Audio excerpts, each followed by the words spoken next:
I know a lot of people won't understand why I'm taking this trip. This is the first one I can actually admit that I am nervous for. This is a trip I've been wanting to take for quite some time. I'm going to Ukraine. I'm going to wrestle and hopefully coach in Kyiv. The people in Ukraine are fighting a lot of battles right now, and there's a lot of harsh realities there.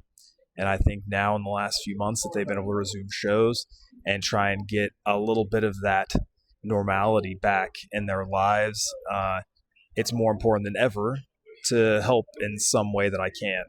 That's why I'm going here. I think now is the time.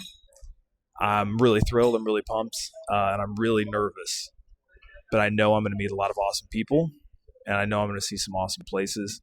And I just hope that I can help out in the weird way in which I'm qualified to help out, which is through professional wrestling. I'm Jake Omen, professional wrestler, a coach, and a world traveler. Professional wrestling might seem silly to some, but it's my passport to do some amazing things. Go to countries all over the world, meet every cool person, have experiences that most people couldn't even fathom. Take a little glimpse into my journey. It will take me 2 whole days to travel from Indianapolis into Kyiv. I started at 5 a.m. this morning in Indianapolis. I now have a 9-hour layover here in Newark. Then I will go to Austria. Once I arrive in Moldova, I have 40 minutes to clear customs and run and find my Flixbus and jump on a 14-hour overnight bus ride into Kyiv. About 5:20 a.m., I will meet one of the wrestlers from UWA, and he will show me the ropes a little bit and give me the lay of the land.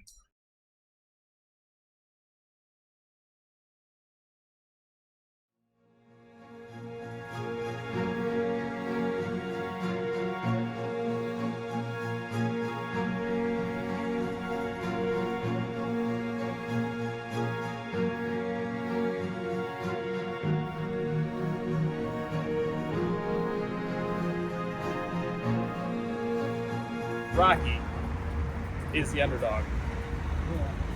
The most important thing Rocky does the whole fight, he gets knocked down, he slowly gets up. It's not a punch or anything, right? So like, same with wrestling. The most important thing you can probably do is get knocked down and just fight just to get up. I'd only been here but a few minutes. One of the first people from the company was kind enough to take me out and show me some of the bigger sites in the city, including Independence Square. Tell me some of the story of Ukraine, some of the political turmoil, especially since 2014, stuff which he's been very much involved in. 633 kids. And as you can see, they always updating how many was killed. When someone you're very close to passes away, you sign their name on one of those flags and you stick it in the ground there. He'd stuck in 5. Those were all people that were very close to him. Ryder, one of my friends. Oh, nice. He said it's essentially just a thing you try to get through. And he talked about how Ukrainians have gotten really good at trying to live every day to the maximum, because at night the bombs come and you can't be too sure you'll be around the next day. We're still alive. We're still fighting. We're still doing. Nobody knows that we even exist. I'm cannot understood really why corporate wrestling, like huge wrestling corporations, they not go to new markets. They not looking for the new talent outside of US. Even beginner wrestlers with huge potential from this country. What do you think it would mean to the people of Ukraine if they had like a Ukrainian WWE superstar? It will be awesome, first of all. Second of all, it will be plus like around like 10 million guys and girls who will definitely start to watch WWE. What does wrestling mean to you? It's more like second family. They accept me. Yeah. Because usually in different types of sports, like, okay, you're 40, you're grandpa, probably you will not do anything good because you're old, so we will just make you slowly go away from us, but not in here. Do you remember when you first saw wrestling? I was not interesting till I not see Cesaro on Royal Rumble. It was one of the first Cesaro Royal Rumbles, and when I see like what he's doing, it was like wow. And after that, I just start watching like every WWE show what I can find.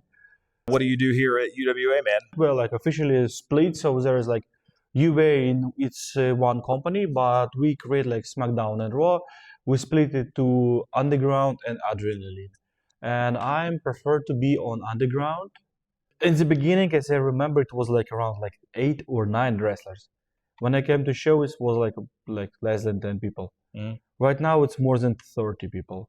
That's impressive. In 1 year. But we always welcome another people. Now we have like a porter, so it's huge. It's old factory. It's like underground style. It looks really cool. Yeah, with the production you guys have, I mean, that's AEW, WWE level production. Like, how long did it take you guys to get all that together? 1 year. We have professional cameramans. We have backstage crew. We have everything. We have medics. We have support. We have trainers. We have huge Titantron and custom videos and everything. Yes, we have a huge team backstage who creating a lot of awesome videos. We have coaches. We have everything. Do you think it's important to have outside coaches and wrestlers come in? Every star, every wrestler who go from outside, we just learn everything what we can. In huge level, like experienced guys from Japan, from Germany, from US, from Canada, from anywhere where wrestling is like huge part of the culture. Spoon? Yep.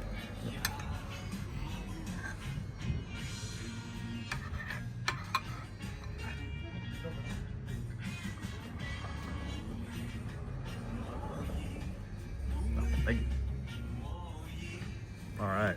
Yeah, I have no idea what it's going to be. It's going to be good, right?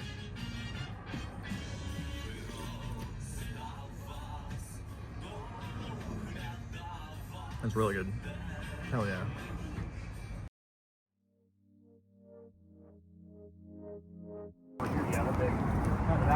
Blue and yellow and the red and black. It's only 600,000. Like 20 students, and next week 2 of them graduate. Wow. Now I usually travel alone, even though it's cool. I'd rather travel with people, but I sometimes book these shows with not a lot of notice, and all my other friends have like regular full-time jobs, or like some have like a wife or kids, and I try to just make enough money to keep doing it, like to keep going cool places. And so I go home, I'll have to coach a bunch, and then I'll take a bunch of local shows to try to, save up a little bit more money. Wow. And then, the rest will be Full-time hard worker wrestler. That's unique. So, how would you describe your maybe method of training new people? How would you focus the most? What does it need to be? How would you say?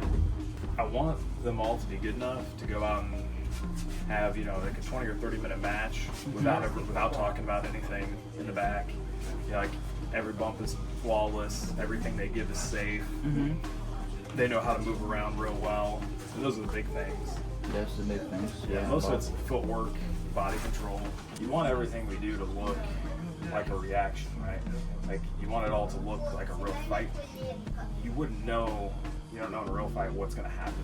Right? Yeah, that's the key point. Like you don't know what happened. You need to accept everything. Yeah. Expect everything. Yeah, I say there's a lot of veterans that say like, what we do isn't acting, it's reacting. So if I didn't know what you were going to do, and I react naturally, then that's how we make this happen, right? Ukrainians just can adapt to everything that life throws at us. What does pro wrestling mean to you? For me, it's a theater. It's about how well you can tell the story, how well of this emotion can accept, like how well you can conduct the emotion to the people. Like the one guy punching now, why he's punching like this. What do you think about how it brings people together? Some guys that I was like never want to meet in person, like on stage, was the most kindest, most heartwarming guys that I ever seen. I never have a chance to meet. What do you think of the scene here in Ukraine? I think it's on very low level right now because not a lot of people know that we even have an organization like UA right now. At least in this month, like we leveling up our shows to kind of to more wider audience, more people, more about stories, depth of the story, depth of our attire. So everything is becoming better, but it's needed time. What do you want to get out of wrestling? Do you have any goals? My personal goal is just to provide the entertainment for people that go to the show, and maybe the second goal to kind of tell a story that I want to tell on the ring. When you were growing up, how did you watch wrestling, or when was the first time you saw wrestling? Oh, in Ukraine, there's kind of a very interesting TV channel called Kyiv. Probably in 2010, 2013, like all the guys like seeing anime, cartoons, and also the wrestling, WWE. After this channel was closed, a lot of people just lost interest in wrestling, also mine. But some true hardcore fans still watching, still breathing this stuff. And after for so many years, I figure out we have a wrestling federation here, like promotion, like wow, what the hell? You know, it's like from this inner child, like seeing those moves, and I just love immediately, just reignited the spark. I personally like just scrolling my Instagram and see just very distinct bar that you saw, and very like cocky guy with the belt, and he said wrestling. Oh my fucking god, wrestling in Kyiv, yo! I also told all of my friends, but no one came, so I just alone go there. I was not being like, it was really worth the time that I spent there. Wrestling like brings together all of these like really weird people from all these different places. I, as a person from Indiana, can show up in Ukraine and have multiple people that are like, hey, let's hang out, or like, hey, I want to buy you lunch, or like, hey, like I would be kind enough to film you for a day or two. Like, to someone who understands wrestling, like you don't have to explain it to them, they already get it. And then to someone who will never understand wrestling, well, there's probably not enough you can say to get them to understand it. You can't film in certain places in Ukraine right now. Anything involving military, government, soldiers. When I went to post to a certain social media, I got a warning that popped up and told me posting anything military related could lead to arrest. While someone was filming for me, they got swept off the street real quick and taken to a little army interrogation area. And luckily she ended up being okay. But it's definitely a thing that happened. It's a worry. So this is going to cut out sometimes. Time. Jesus Christ.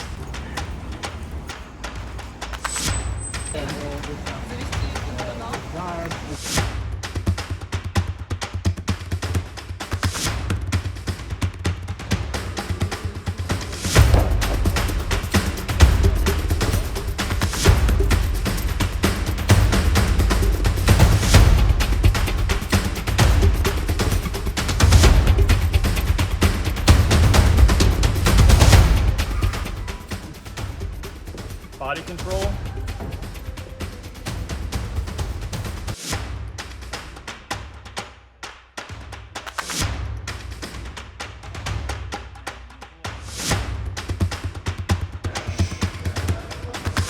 Never hand, never fingers.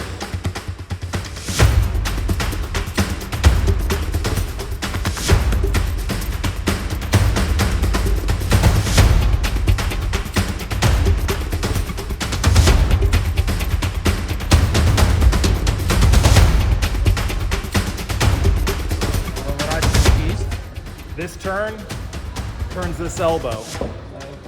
When I give pressure, turns the shoulder. Если я надам